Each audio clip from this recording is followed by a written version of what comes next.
We're now going to show some curve adjustments that can be done to simple moves.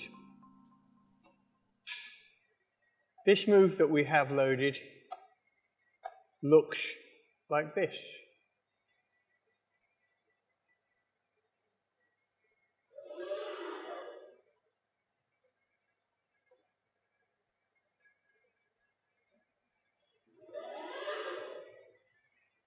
And the graphs of those axes of motion, that's the rotate, that's the lift, that's the arm, that's the roll, and that's the tilt. This axis of motion is changing direction, not on the waypoint. The spline curve that defines it is allowing it to change direction, but somewhere other than the waypoint. Sometimes this looks best. Sometimes this can be dangerous. So we have to have a facility to change this curve to restrict going past a waypoint. And that's called curve reversal. Curve reversal as selected here. My mouse, left mouse allows reversal, middle mouse stops reversal.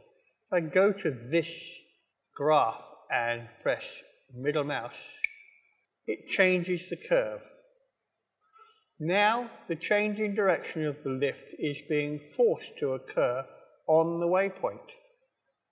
And if you look at that curve and that curve, they are no longer clean splines, they are fairinged moves, individual fairinged moves.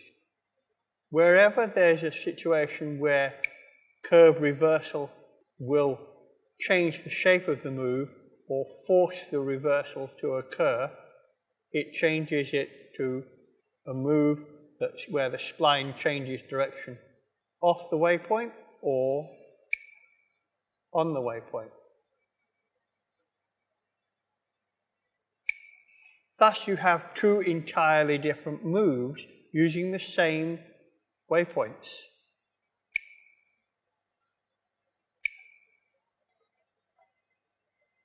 This is best seen if I were to take an axis that isn't moving much and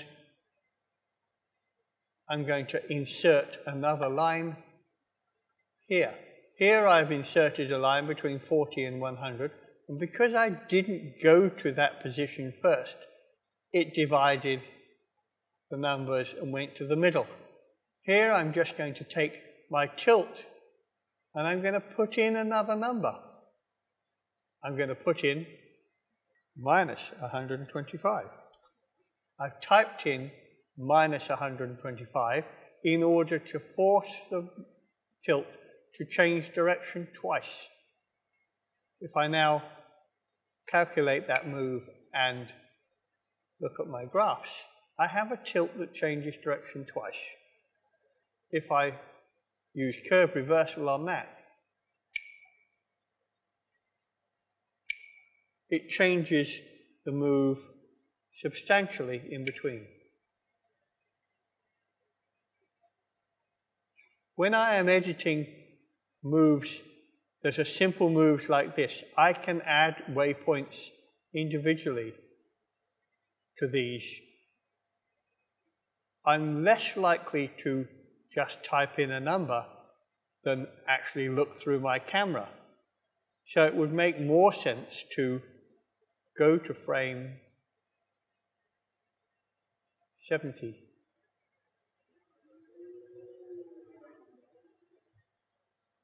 Look through my camera and adjust my tilt according to what I was looking at,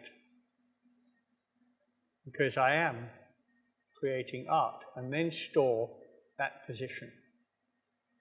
I could additionally, if I wish, go to a different frame somewhere along that move and slightly change another axis.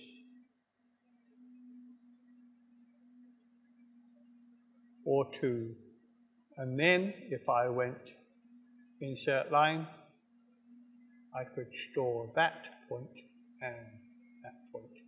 So here I have a fairly complex move. Each of the motors is behaving according to its own instructions.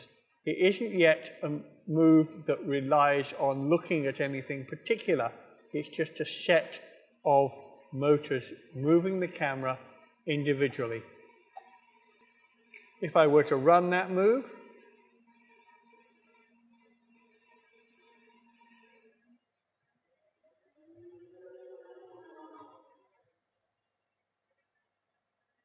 shoot it. Waves around all over the place.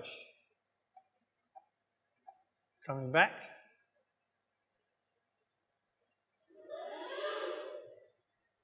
But that may well be exactly what I want to have happen.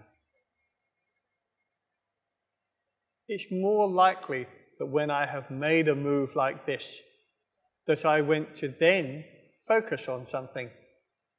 And the opportunity now arises, having made that move and given it a name,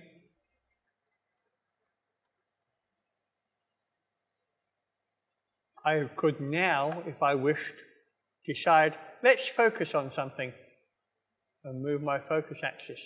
Go to my start position and store what I want to focus on. Move to my next position.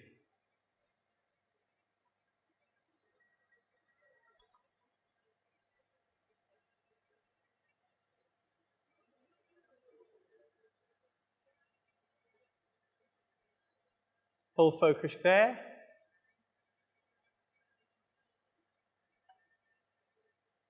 And store that position.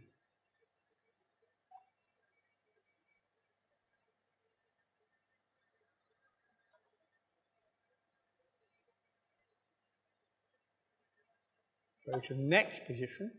Now, I'm actually going to go to frame. Here, going to frame 70.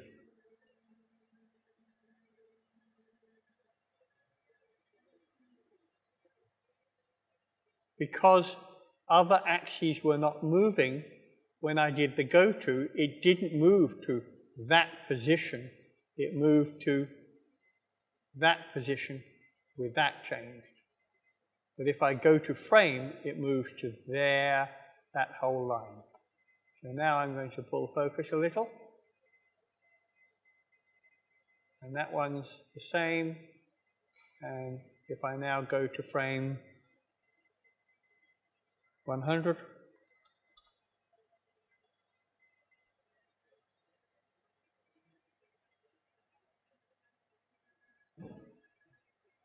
store my focus.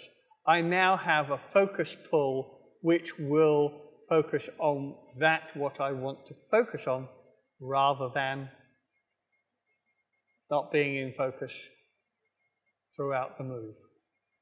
I can add additional points if I want to, if my director or my lighting cameraman wishes to have additional focus points. This is the graphics. There's my focus. This has been a Mark Roberts motion control training video. Thank you for watching.